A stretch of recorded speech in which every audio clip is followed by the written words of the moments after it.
सबसे ज्यादा बेदारी अगर किसी के अंदर होना चाहिए तो वो हम ही लोग हैं, क्योंकि रिजर्वेशन के सबसे ज्यादा हकदार अगर कोई है तो वो है तालिबे इल्म। मुझे अपने नौजवान भाइयों से कहना पड़ता है, बड़ा कदम उठा नजर तेरे लिए है पहरों पर, बड़ा कदम उठा नजर तेरे लिए है पहरों पर। जहानेरों के पासबा मेरे वतन के नौजवान, बुलंदियों की सिमत चलकर आंधियों के रुख बदल, बुलंदियों की सिमत चलकर आंधियों के रुख बदल। मेरे वतन के नौजवान, मेरे वतन के पासबा, मेरे वतन के पासबा, मेरे वतन के नौजवान। नौजवान सबको अगर सरकार की पॉलिसियों को समझे, अगर सरकार की पॉलिसियां हमारे हित में ना हो तो बदल डालो सरकार को। इतनी ताकत है मेरे भाइयों में कि वो सरकार को बदल सके, क्योंकि जिसका वोट होता है उसी की सरकार होती है।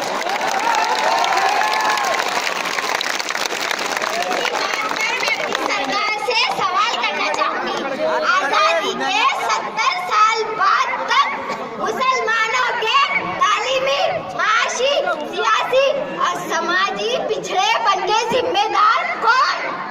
और हुकूमत हिंद ने हमारी तरक्कियात के लिए क्या किया? मैं पूछना चाहूंगी सरकार से, चाहे वो कोई भी सरकार हो।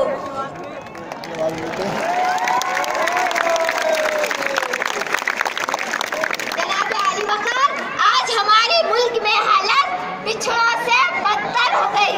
आज इसमें सबसे बड़ा मसला बना तो वो ये कि हम तालीमी मैदान में पिछड़ गए। हमारे मुस्लिम मोहल्लों और देहातों में प्राइमरी स्कूल की तादाद कुछ खास नहीं और सरकारी स्कूल की हालत हम जानते ही हैं। इसलिए हमारे मुस्लिम नौजवान लड़के और लड़कियां तालीम हासिल करने के लिए दीनी मदरसों में जाते हैं, लेकिन हमारी सरकार को तो वो भी बर्दाश्त नहीं, उसे भी अपने कब्जे में ले लेना चाहती है। एक तरफ हमको गरीबी में ढकेला और दूसरी तरफ हमको तालीम से दूर किया। हायर एजुकेशन को इतना महंगा कर दिया कि हमारी तालीम को बेअसर कर दिया। जनाब आली वकार, सरकार ने 50% रिजर्वेशन खवातीन के लिए लोकल लेवल पर लागू किया, लेकिन इसमें मुस्लिम खवातीन का कोठा अभी तक तय क्यों नहीं हुआ? मैं बताती हूँ, वो इसलिए कि हमारे पास रिजर्वेशन नहीं। आज हम पिछड़ों से बदतर हो गए। इसी बात पर अपने भाइयों से कुछ कहना चाहूंगी। उठो मेरी दुनिया के गरीबों को जगा दो, उठो मेरी दुनिया के गरीबों को जगा दो, खाकाए उम्र के दरो दीवार हिला दो, गरमाओ गुलामों का लहू सोज़ यकीन से, कंजश के फरमाया को शाही से लड़ा दो। सुल्तान ये जमहूर का आता है जमाना, सुल्तान ये जमहूर का आता है जमाना, जो नक्शे बहर तुमको नजर आए मिटा दो। जिस खेत से दहका को मयस्सर नहीं रोजी, जिस खेत से दहका को मयस्सर नहीं रोजी, उस खेत के हर गोशे गंदुम को जला दो, उस खेत के हर गोशे गंदुम को जला दो। मैं नाखुशो बेजार हूँ मरमर की सिलों से, मैं नाखुशो बेजार हूँ मरमर की सिलों से, मेरे लिए मिट्टी का हरम और बना दो, मेरे लिए। आज का ये दौर आया और अपने साथ सोशल मीडिया को लाया। ये एक बहुत बेहतरीन रोल अदा करता है। झूठ को सच और सच को झूठ का आईना दिखाने में इसे कोई रोक नहीं सकता।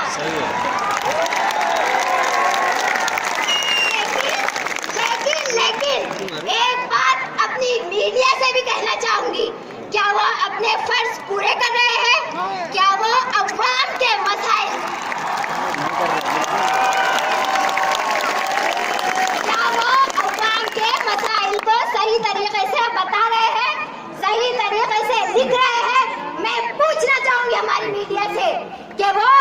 अवाम की नुमाइंदगी कर रहे हैं या सरकार की नुमाइंदगी? आखिर कब तक हम खामोश रहेंगे? आखिर कब तक, जब हिंदुस्तान की तमाम जेलें हमारे मुस्लिम नौजवान भाइयों की आंखों बका से भरी होगी, या जब हर रोज हजारों नजीब गायब होंगे? तो दरख्वास्त है हमारी मीडिया से कि उठाओ सही कलम और कहीं करो सही बात, जिसका वार एटमी ताकत और तलवार से बढ़कर है। कहते हैं कि हमें रिजर्वेशन दिया गया तो जाति बात बढ़ेगा। तो भाई बड़े अफसोस के साथ मुझे कहना पड़ता है कि आज का जात पात का नजरिया हमें तो ड्राइवर, चपरासी और क्लर्क के लायक नहीं समझता। ये एक ऐसा मुल्क है जहां पर लोगों ने जात पात की बुनियाद पर जानवरों को भी नहीं छोड़ा। गाय को हिंदू,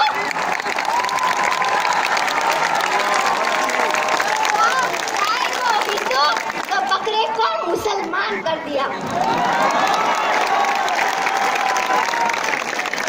पाँव जख्मी सही डगमगाते चलो, पाँव जख्मी सही डगमगाते चलो, राह के संग ओहन के टकराव से अपनी जंजीर को जगमगाते चलो। नाखुश नेकबद कितनों को हटाने तक सर पे बादल लिए हैं, तहिया किए बारिशें शहर का एक नए कहर का। मेरे दीदावरों, मेरे दानिश्वरों, थाम लो एक आशाए कलम, एक फिरौन क्या हजारों फिरौन डुबाते चलो। क्या बात है? हमारी सरकार कहती है एक कदम स्वच्छता की ओर। मैं कहना चाहूंगी सरकार को कि सरकार 2 कदम जरा हमारे रिजर्वेशन की ओर।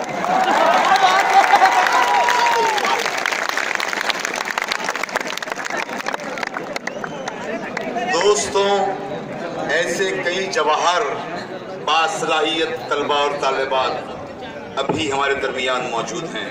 अब आने वाले तलबा और तालिबात मुख्तसर अपने ख्यालात का इजहार करेंगे, उन्हें समात फरमाइए, फिर हमारा जुलूस रवा होगा। मैं अब आवाज़ दे रहा हूँ मुस्फिरा सिद्दीकी को कि वो आए और सिर्फ 1 मिनट में अपने ख्यालात का इजहार फरमाएं। मुस्फिरा अंजुम। नहमदुहु व नुसल्ली अला रसूलिहिल करीम, अम्मा बाद। ब्रादरान इस्लाम, ख़ाहिरान मिल्लत और मेरे हमवतन भाइयों और बहनों, अस्सलामु अलैकुम व रहमतुल्लाहि व बरकातुहू। मैं मशकूर हूँ आज के इस तारीखी एहतजाज के ऑर्गेनाइजर्स की कि शहर औरंगाबाद में इस अजीम शान जुलूस का इनेकाद किया। अगर अहले इक़्तिदार की आंखें खुली हो, कान खुले हो, ज़हन खुले हो तो देख ले कि भारत का मुसलमान अब बेदार है। अब तक हम नाक़ुज़े शरीयत और नाक़ुज़े रसूल सल्लल्लाहु अलैहि वसल्लम के लिए तो खड़े थे, खड़े हैं और खड़े रहेंगे, लेकिन इनका शान इंसाफ की लड़ाई में इस शान के साथ खड़ा हुआ हो।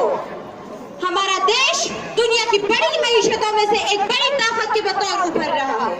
हमें खुशी है कि ये हमारा मुल्क है। भारत चंद सालों में दुनिया के ताकतवर तरीन ममालिक में से एक होगा। हमारे देश का एक इम्तियाज ये भी है कि ये दुनिया का सबसे बड़ा जमहूरी मुल्क है। भारत का एक हुस्न ये भी है कि ये मुख्तलिफ मज़ाहिब को मानने वालों का देश है। लेकिन एक जमहूरियत की नज़ाकत ये भी है कि मुल्क की अक्सरियत का अक़लियतों के साथ रवैया कैसा है। बदकिस्मती हमारे मुल्क की ये है कि अक़लियतें खुसूसन मुसलमान हर तरह की बदकिस्मती, हर तरह के जुल्म व नाइंसाफी का शिकार है। क्यों ऐसा? मैं सरकार से पूछती हूँ, क्यों ऐसा? आज हमारे पास रिजर्वेशन नहीं, हम हर तरह के जुल्म व नाइंसाफी का शिकार है। आजाद भारत का हर गुजरता दिन दिगर अक़वाम के मुकाबले मुसलमानों की पसमानदगी में इजाफा करता रहा है। सच्चर कमेटी के चश्मकुशा अहवाल ने मुसलमानों को दिगर अक़वाम से ज्यादा पसमानदा कौम करार दिया है। पूरे मुल्क की सूरत हाल दिगर गो है। देखिए आप, मुसलमानों को इंसाफ क्या मिलता, ईदा भी रमा रखा गया है। क्यों ऐसा? मैं हमारी सरकार से पूछ रही हूँ, क्यों ऐसा? हमारे साथ क्यों ये जुल्म, क्यों ये नाइंसाफी, क्यों हम इस चीज का शिकार है? मैं आप सबसे पूछती हूँ, मैं आपसे सवाल करती हूँ, क्यों ऐसा? अगर आप इस भारत के मशहूर व मारूफ रियासत महाराष्ट्र में देखते हैं तो एक मुसलमान भी पार्लियामेंट में नहीं है, जबकि महाराष्ट्र में मुस्लिम आबादी 1.3 करोड़ है। एक मुसलमान भी IAS नहीं है, जबकि महाराष्ट्र में मुस्लिम आबादी 1.3 करोड़ है। क्यों ऐसा? हम क्यों तालीम, मईशत, सरकारी नौकरियों में पीछे हैं? क्यों? मैं आप सबसे सवाल करती हूँ, क्यों ऐसा? तालीम, मईशत, सेहत, मकान, ये सारी बुनियादी जरूरतें हमें मुश्किल से मैसर होती है। क्यों ऐसा? मैं आप सबसे सवाल करती हूँ, मैं हुकूमत हिंद से सवाल करती हूँ, क्यों ऐसा? आजादी के बाद मुसलमान जहाँ सरकारी नौकरियों में 31% था, आज वहाँ 30%। हाँ, जेलों में मुसलमानों का तनासब आबादी से 3 गुना ज्यादा तक पहुँच रहा है। क्यों ऐसा? मैं आप सबसे पूछती हूँ, क्यों ऐसा? ऐसे में ये तारीखी जुलूस, ऐसे में ये तारीखी जलसा मुसलमानों के लिए रिजर्वेशन का जायज मुतालबा करता है। मरकजी हुकूमत के बनाए रंगनाथ मिश्रा कमीशन की सिफारिश की रोशनी में हम चाहेंगे कि मुसलमानों को 10% और दीगर अक़लियतों को 5% रिजर्वेशन, मुसलमानों को 15% और दीगर अक़लियतों को 5% रिजर्वेशन तालीम व सरकारी नौकरियों में मिले। हम हुकूमत हिंद से मुतालबा करते हैं कि दस्तूर हिंद के साथ किए जा रहे जुल्म व ज्यादती को खत्म करे, बंद करे। भारत एक सेक्युलर और जमहूरी मुल्क है। मज़ाहिब के दरमियान इस तफरीक व तअस्सुब को खत्म करे, बंद करे। 1950 की सदारती हुक्म के तहत मुसलमानों, ईसाइयों और दलितों को शेड्यूल कास्ट का दर्जा हमारे साथ जुल्म हो रहा है, लेकिन अब हम भारत की हुकूमत से मुतालबा करते हैं कि हमें रिजर्वेशन दे। हमें एंटी कम्युनल वायलेंस बिल के नाम पर बहलाया गया, हम खामोश हैं, लेकिन अब हम खामोश नहीं रहेंगे। हम हुकूमत हिंद से मुतालबा करते हैं कि मुनासिब कानून बनाए जाए। कांग्रेस हुकूमतों में जो बातें ही रह गए और भारत का मुसलमान आज तहफ़्फ़ुज़ का शिकार रह गया। क्यों ऐसा? मैं हुकूमत हिंद से पूछती हूँ, क्यों ऐसा? हम क्यों इस नाइंसाफी का शिकार है? फिर से कह रही हूँ, हमें एंटी कम्युनल वायलेंस बिल के नाम पर बहलाया गया, हम खामोश रहे।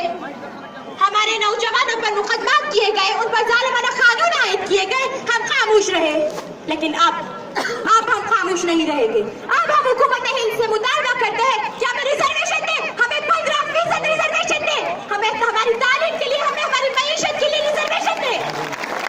मैं उन हुकूमत के इक़्तिदार से मुतालबा करना चाहती हूँ जो कहते हैं सबका साथ सबका विकास, सबका साथ सबका विकास। तो एक बात से नशीद कर ले, जब तक आप मुसलमानों का साथ नहीं लोगे, जब तक इस देश का विकास नहीं हो सकता। याद रख ले इस बात को, जब तक आप मुसलमानों का साथ नहीं लोगे, जब तक इस देश का विकास नहीं हो सकता। ये ख्वाब अधूरा रह जाएगा, ख्वाब ही रह जाएगा, और ये देश कभी विकास नहीं कर पाएगा जब तक आप मुसलमानों को साथ नहीं लोगे। हम चाहेंगे कि हुकूमत मुनासिब कानून बनाई जाए, कम अज कम पुलिस रिफॉर्म्स के तहत जो कानून हमें सुप्रीम कोर्ट ने दिए हैं, जो डायरेक्टिव्स हमें सुप्रीम कोर्ट ने दिए हैं, उनका महाराष्ट्र हुकूमत नफाज करे। मेरी आखिरी दरख्वास्त आप सबसे, मेरे भाई और बहनों, आप सबसे कि हमें इस तहरीक को आगे बढ़ाना होगा। एक साथ चेहरा बशारा होकर आगे बढ़ना होगा। हमें एक जलसे व जुलूस पर खत्म ना करना। मैं फैस के अशार पर अपनी बात खत्म करूंगी। ए खाक नशीनों उठ बैठो, ए खाक नशीनों उठ बैठो, वो वक्त करीब आ पहुंचा है, अब टूट गिरेगी जंजीरें, अब टूट गिरेगी जंजीरें, अब जिंदानों की खैर नहीं। वो दरिया जो चूम के उठे हैं, तिनको से न टाले जाएंगे, दरिया जो चूम के उठे हैं, तिनको से न टाले जाएंगे। बढ़ते भी चलो, कटते भी चलो, बढ़ते भी चलो, कटते भी चलो, बाजू भी बहुत है, सर भी बहुत है, चलते ही चलो कि अब तेरे मंजिल ही पे डाली जाएगी। वाखिर दावाना अल्हम्दुलिल्लाह रब्बिल आलमीन। चलो फटाफट।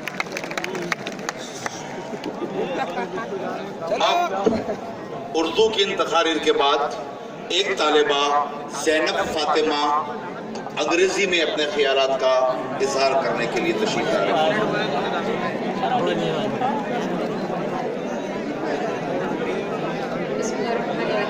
नहमदु व नसल्लु अला व रसूलुल करीम अम्मा बाद।